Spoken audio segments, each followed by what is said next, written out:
Hey, everybody, welcome back to Barbecue Nation on the USA Radio networks and in sundry of stations around the country. Of course, the podcast versions. I'm JT along with Leanne Whippen, and we've got Bobby Griggs with us here. Bobby's from Hammerstall and Heritage. We're going to talk to him in just a minute.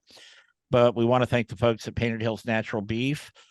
Beef you can be proud to serve your family and friends, and beef that is kind of like the way nature intended. Also, they've got a 15% deal strictly for Barbecue Nation listeners. It's coming to that time of year, the holidays, so you might want to get a strip loin or a roast or something like that for the holidays. Go to Painted Hills Natural Beef, make your order, little coupon or code thing on the bottom left of your screen. Type in BBQ Nation. Just spell it out, BBQ Nation, and you'll get 15% off your order. And also Pig Powder. That's her. The Pig Powder lady is right here with us today with a beautiful pecan pie in the background. Pig Powder was developed by Leanne's father, Trim Tab, let's call him that. And now she's taken over. And all I can say is everybody should have some in their pantry, whether you barbecue or not. It's just a great product. Very versatile. Very versatile. So go to pigpowder.com and order your pig powder through Leanne today, and she will autograph the bottle for you. How's that? So we're continuing with our Christmas show here, and I've asked Bobby Griggs. Bobby, we're new to each other, but we're starting to work with each other. Bobby is from Hammerstall and Heritage. I saw them at the Jack. Bobby wasn't at the booth. He was off taking care of some business, and I didn't have a lot of time there, but I was impressed with what I saw. So he's on the Christmas show. Bobby, welcome. Well, I'm glad you invited me to be with you guys, and definitely are familiar with you folks. And we've been a part of the Jack now for well over a decade, and we love seeing all the the usual suspects come back year after year that kind of set the tone in the barbecue world. So having a chance to chat with you guys today is going to be fun, and a lot of good stories, I imagine. Oh, there's a few. I'm going to give you a little insight here that if you ever meet Leanne in person, which I know you will, make sure you have M&M peanuts handy. That's all I'm going to say about Peanut that. M&Ms. Peanut yes. M&Ms. Yeah. So tell us let's start with Hammerstall. I was impressed with what I saw, and that's why I contacted you, and we're working together, or we're starting to work together. But tell us about Hammerstall and how they differ from other products on the market. Sure. So let me just kind of lay out our company real quickly. So we are a cookware manufacturer in Clarksville, Tennessee. We are a 3-generation family-owned stainless steel cookware manufacturer. So that is our Heritage Steel lines, which incorporates both Heritage Steel Titanium and then our Eater, which is the Eater website from Vox Media. So we just launched a line with them called Eater by Heritage Steel. And then in 2008, we primarily manufactured for direct-to-consumer companies back then. We launched a line of knives called Hammerstall. And simply put, it's a German steel knife with a beautiful wood and stainless handle with a beautiful shape to it.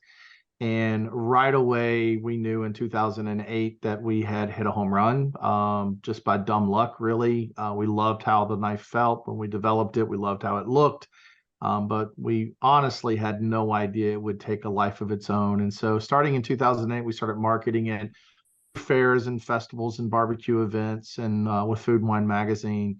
And really overnight, it just exploded, and we built a cult following. So we've been a part of the barbecue community now. Since about then, we've been a part of the Jack, the American Royal, the Memphis in May for many, many years. And just, we love the culture. We love the people. And so we love servicing that clientele. As for the differences of the knife, really what we've done is we took the best of what you could get from Germany, which is outstanding steel where the steel's actually been created to be a knife. I love telling this story because oftentimes folks will go to Walmart or Target and they'll buy a knife and it's the sharpest thing they've ever had. And I mean, they'll cut everything in their house. I mean, the dog is nervous. They've hacked everything they've got. And then a few weeks later, the knife's not as sharp. So they go to the store, they buy a sharpener, they sharpen it. It doesn't sharpen very well. They're like, man, I got to find a good sharpener. So they run back out to the store, they buy a different sharpener. And really, it was just that the steel itself was not prepared to be a knife. So what we do is we make sure that we fold and forge our steel and temper it through a heating process and a cooling process to make sure that it has the right elasticity and hardness to be able to be maintained and used and hold a great edge for a long time. Well, that you're so correct on your story about people going to the store and buying a knife and they first get it and they lop off the end of their finger or whatever they're trying to cut there. Yeah. And then very shortly, it's not quite as sharp. And I'm a steel guy, so I'm doing that, and I've done that with these. And you get an edge on them, but they don't hold. 2 tomatoes later, you're back on the steel type thing. Yeah.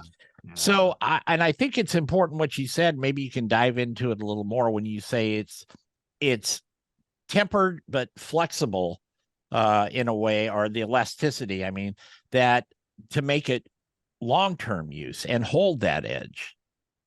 Yeah. So, I mean, if you think of it this way, with a grinding wheel and a piece of metal, you can get a sharp edge on anything. Right.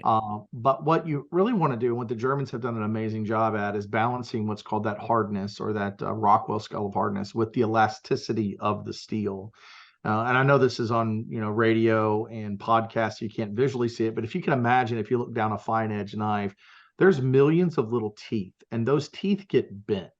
And so the hardness of that knife is how hard as it is to bend those teeth, because when they get bent, they get out of line and don't cut the same. And then the elasticity is how easy do I straighten that tooth up to get it back in line. So when you're running your knife down a honing steel, all you're really doing is you're reforming that point of those teeth down through there. And so balancing elasticity and hardness is really what the Germans do amazingly well. And they found a great balance using great quality steel. We use X50 CR MOV15 steel. We superheat and super cool our steel at least 3 times, folding it each time. And then we have a hammering, kind of like if you could imagine an old blacksmith kind of guy.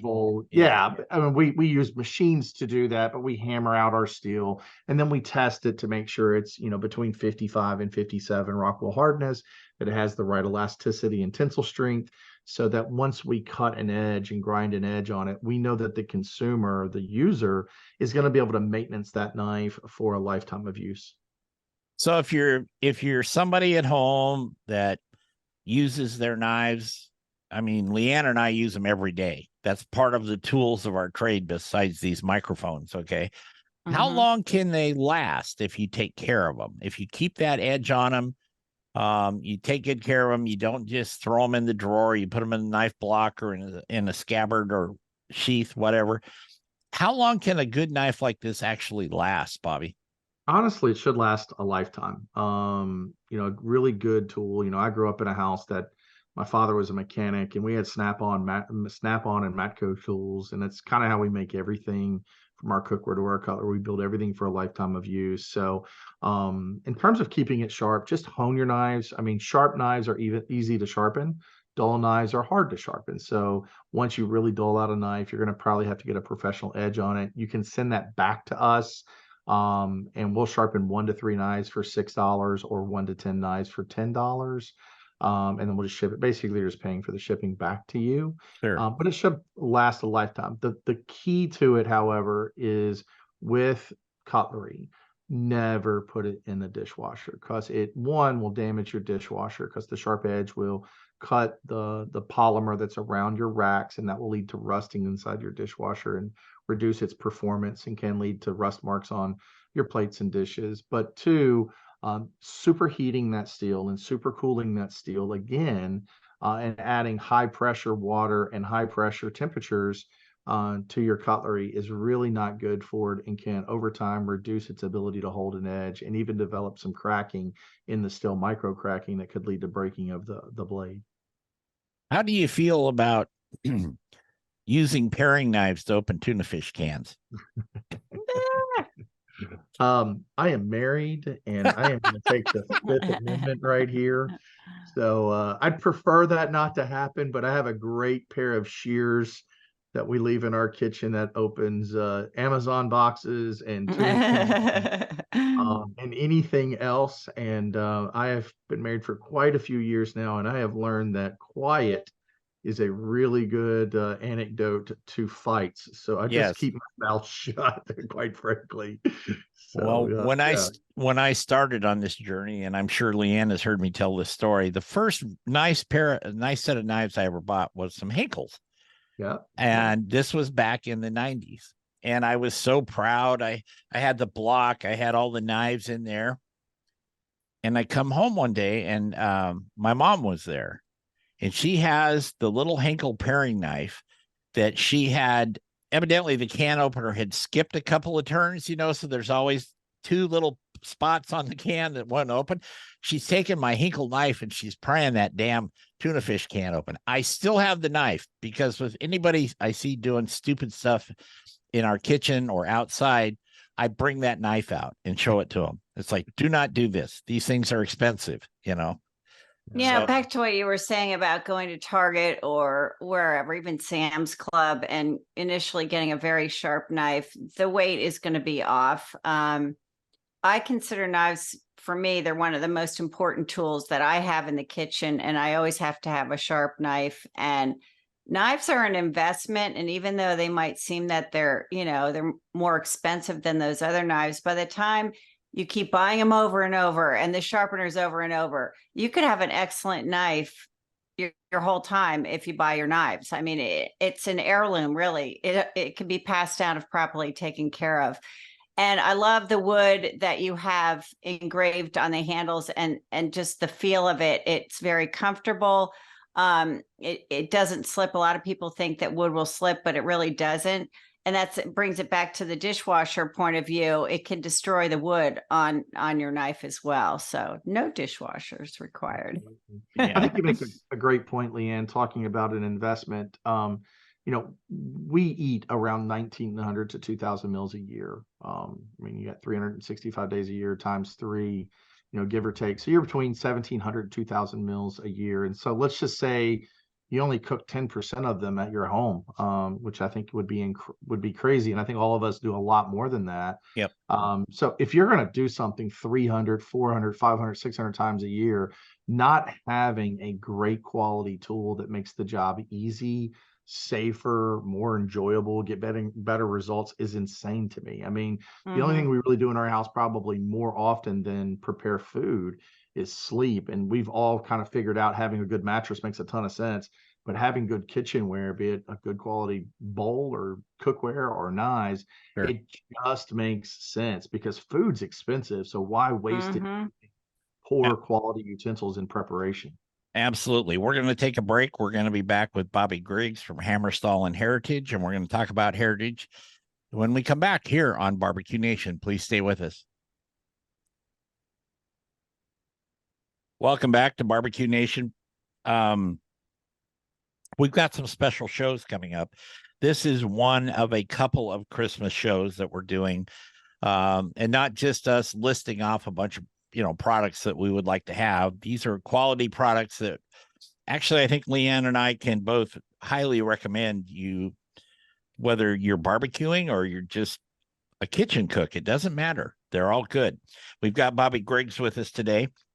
And I wanted to talk about the heritage, the big pans behind you there on the wall. I love those. You said they're made in Tennessee. What makes them different, Bobby? Yeah. So this is really a big passion point for me. I've been in cookware since I've been 18 years old.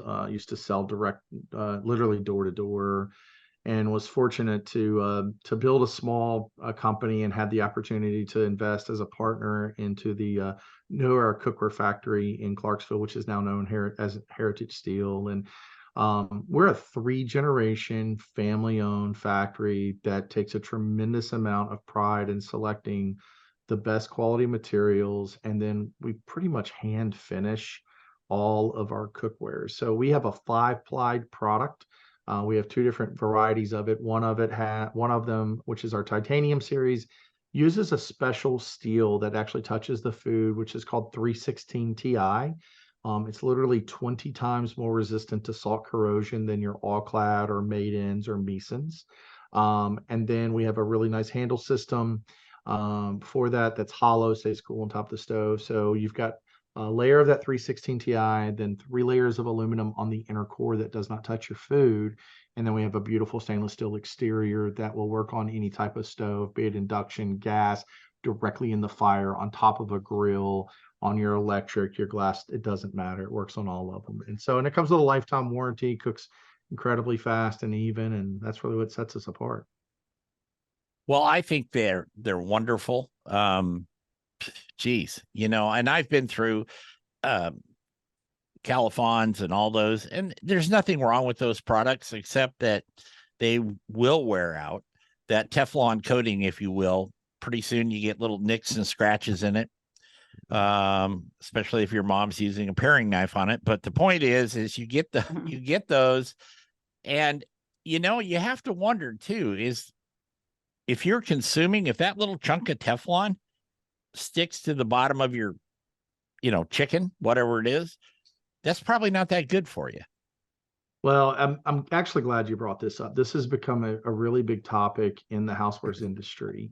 And I don't know if you're familiar with this, but it's called PFAS. That PFAS material is actually scheduled to be banned in 15 states over the next 5 years. So in the state of Minnesota, starting in 2021, it will be legal to sell, warehouse, or distribute any PFAS material in the state of Minnesota. So it is the most aggressive consumer ban since they dealt with big tobacco. It is literally going to be blacklisted in California. I think New Hampshire's coming right after it, Massachusetts. So the concept of the traditional nonstick products that we have all dabbled with that, get into our foods and are super terrible for the environment, those are going away. And the primary driver behind that is that the PFAS material, number one, they're starting to find that there's hundreds of millions of these particulate in our lungs when they do tests on us when we pass away. And they're not saying that it's good or bad, but they're definitely finding it in us. And then the other big issue is that they're called forever chemicals. So in the manufacturing process, these man-made chemicals, these polyfluorocarbonates, they stay in the environment forever. So it's our belief that you should use heritage materials when you're cooking. That's cast iron, carbon steel, and stainless. These are materials that are super safe. They're non-reactive. They have less impact on the environment. When you buy one of our pans, you never buy it again. And it's just the right thing to do. It's the appropriate, mature way to cook, in my opinion. You get better results, quite frankly. Yeah. Well, it's nice. I mean, I like cooking with stainless, and I still have some of the Teflon coated ones, if you will, for lack of a better term. But that really started to bother me, that not physically, but just my mind, because my mind never shuts off, unfortunately. And I would look at that and go, well, if that scrape is there, where did all that covering of that go? Somebody ate it, so we call that love in the South. That is seasoning or black pepper. Okay. So let's France talk. Calls it fond. Yeah. Let's talk a little bit about some costs here. Let's start with the hammer stalls, the knives. I did my due diligence, but I didn't write them all down, so forgive me for that. But for a nice starting set, maybe 6 or 8 inch chef, maybe a carving fork and set there, maybe a couple of utility knives. Just kind of give us a lowdown on that. Yeah, so that's something that really kind of stands out for us, is that the value proposition for our cutlery is really strong. Open stock, our knives range from around $29.95 up to about $89.95 per SKU. So chef knives, $59.95 for an 8-inch chef, which is really aggressive pricing. Sets range from about $199 up to $799. Our most popular set is our angled set. It's our 21-piece set. It's a beautiful piece. On top of the countertop, it has a lazy Susan, the steak knives detach. And during the holiday period, It's normally $799.95. We have it on sale through the end of the year at $599.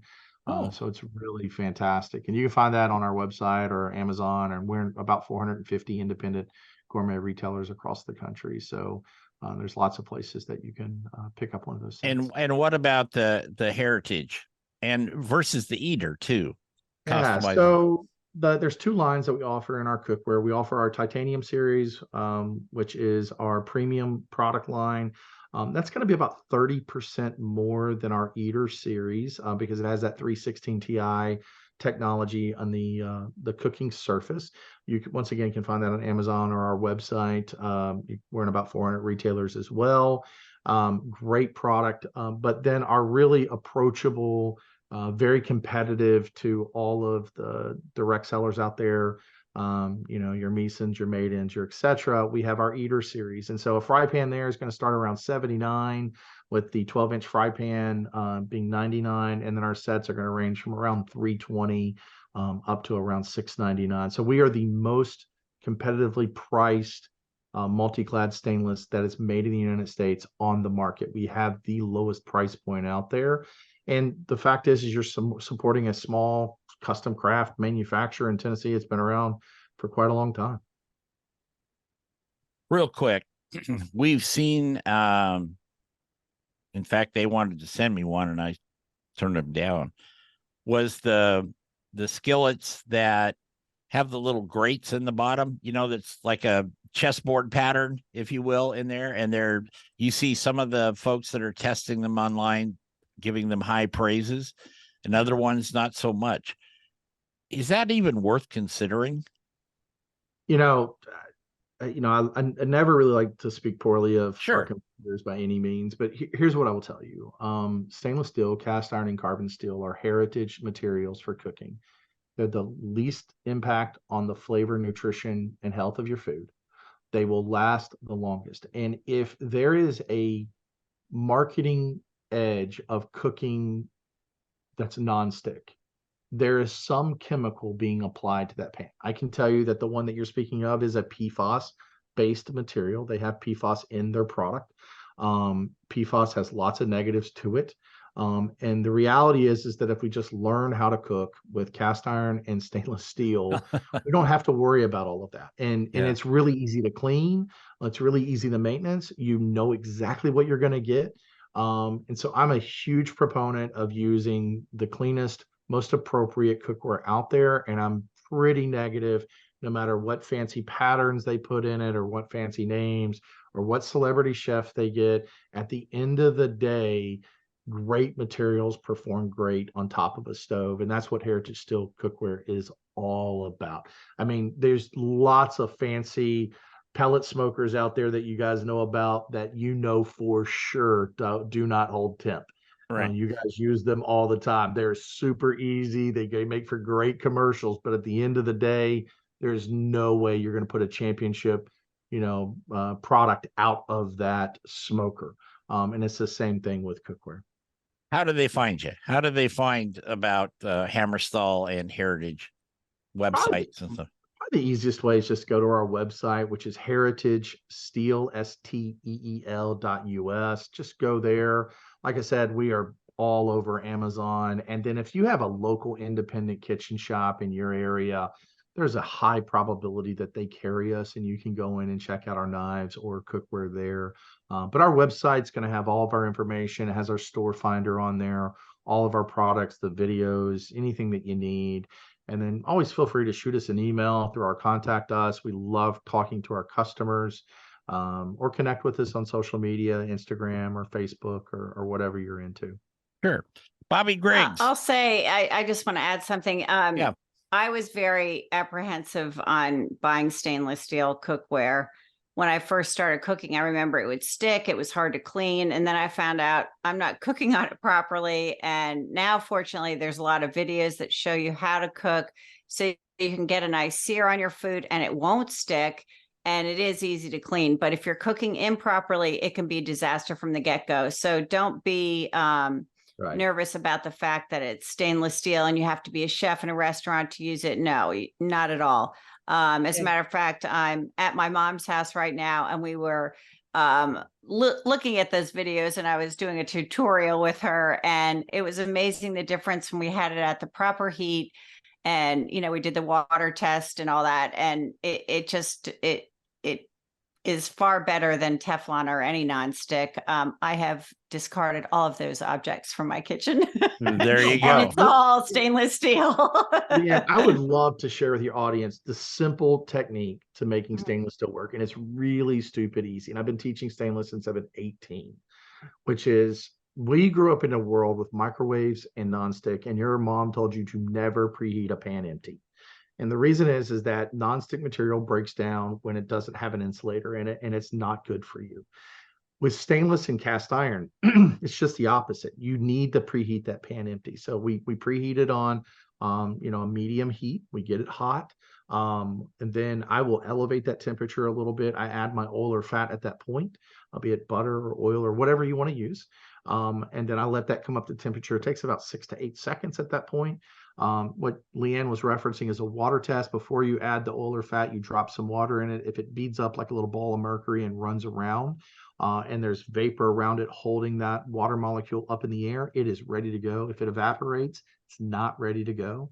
We drop that in. We've got all of our pores sealed, and literally you're going to cook like it's on an ice skating rink. I mean, I fry eggs, I do omelets, French omelets, whatever it is, and super easy to clean. So I love that. All right, Bobby Griggs, it's a pleasure to meet you in person, sort of digitally and virtually and digitally. But thank you, and I know both Leanne and I can probably speak for both of us here. We're really looking forward to working with you going down the road.